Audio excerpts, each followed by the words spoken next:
नमस्कार। Supreme court से हाल में कुछ बहुत महत्वपूर्ण फैसले आए हैं। जी हाँ, और ये ऐसे मामले हैं जो सीधे सीधे हमारी न्याय व्यवस्था, वकीलों और हाँ धार्मिक संस्थानों तक पर असर डाल रहे हैं। बिल्कुल। तो आज हम इन्हीं पर थोड़ी गहराई से बात करेंगे। हमारे पास अदालती आदेश और कुछ रिपोर्ट्स हैं। चलिए शुरू करते हैं। पहला मामला लेते हैं। ये झारखंड हाई कोर्ट से जुड़ा है, जहां फैसलों में देरी हो रही है काफी ज्यादा। हाँ, ये काफी गंभीर मामला है। सुप्रीम कोर्ट ने वहां के जजों को एक तरह से सलाह दी है कि भाई अगर फैसले लंबित हैं तो छुट्टी लेकर उन्हें लिख डालिए। छुट्टी लेकर? अरे वाह। जी, ये बात तब सामने आई जब होमगार्ड भर्ती से जुड़े कुछ मामले सुने जा रहे थे।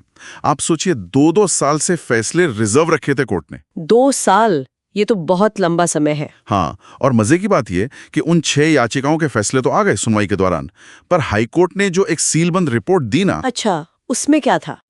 उससे पता चला कि 61 और मामले हैं जहां जज साहब फैसला सुनाना भूल गए हैं, या मतलब अभी तक सुनाया नहीं है।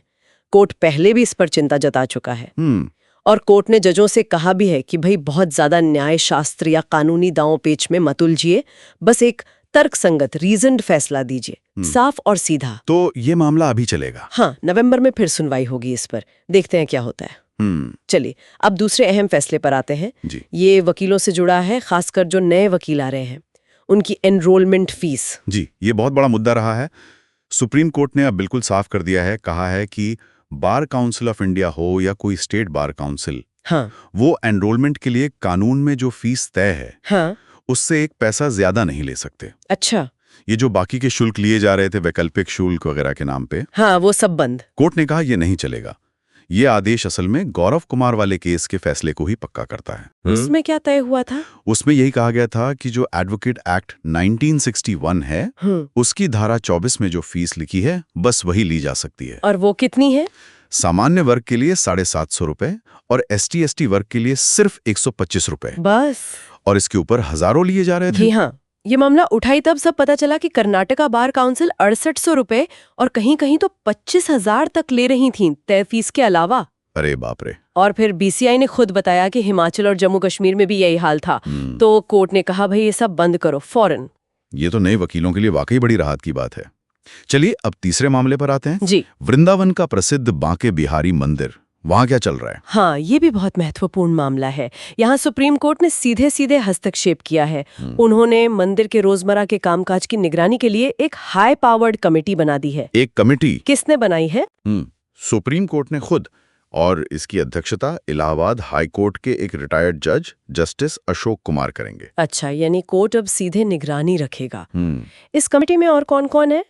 इसमें रिटायर्ड डिस्ट्रिक्ट जज हैं, मथुरा के मौजूदा डिस्ट्रिक्ट जज, सिविल जज, DM, SSP, नगर आयुक्त, VDA के वाइस चेयरमैन, एक आर्किटेक्ट, ASI के प्रतिनिधि और हाँ, गोस्वामी समूहों के 2-2 प्रतिनिधि भी हैं। काफी बड़ी कमेटी है ये तो। जी, और अध्यक्ष और एक सदस्य जो रिटायर्ड जज हैं को मंदिर के फंड से बाकायदा मानदेय भी दिया जाएगा। और जो पहले से व्यवस्था थी या राज्य सरकार ने कुछ किया था, उसका क्या हुआ? हाँ, यही तो सबसे अहम बात है। कोर्ट ने उत्तर प्रदेश सरकार एक अध्यादेश लाई थी, श्री बांके बिहारी जी मंदिर ट्रस्ट अध्यादेश 2025। जी। उसके तहत जो कमेटी बनी थी उसके काम पर फिलहाल रोक लगा दी है और अध्यादेश की संवैधानिकता का मामला इलाहाबाद हाईकोर्ट भेज दिया है। ओहो, तो जब तक हाईकोर्ट फैसला नहीं देता तब तक सुप्रीम कोर्ट वाली कमेटी ही सब देखेगी। बिल्कुल सही। कोर्ट ने ऐसा इसलिए किया क्योंकि वो पिछले प्रबंधन से खुश नहीं थे। कहा कि वहां आपसी खींचतान बहुत थी, व्यवस्था ठीक नहीं थी। और श्रद्धालुओं की सुविधाओं का क्या? वही तो, कोर्ट ने कहा कि मंदिर में करोड़ों का दान आता है, लेकिन भक्तों को बुनियादी सुविधाएं भी नहीं मिल पा रही। इस नई कमेटी को मंदिर और आसपास के विकास की पूरी योजना बनाने को कहा गया है। जमीन खरीदने या अधिग्रहित करने तक का निर्देश है।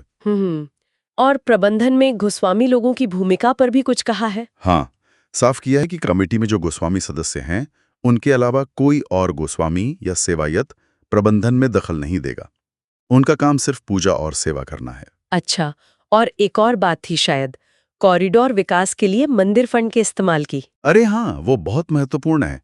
कोर्ट ने अपना ही पिछला आदेश वापस ले लिया है जिसमें राज्य सरकार को कॉरिडोर बनाने के लिए मंदिर के फंड का इस्तेमाल करने की इजाजत दी थी। अब ऐसा नहीं होगा। तो अगर इन तीनों मामलों को एक साथ देखें, झारखंड में देरी पर टिप्पणी, वकीलों की फीस का नियमन और अब मंदिर प्रबंधन में सीधा दखल, हाँ, एक पैटर्न तो दिखता है।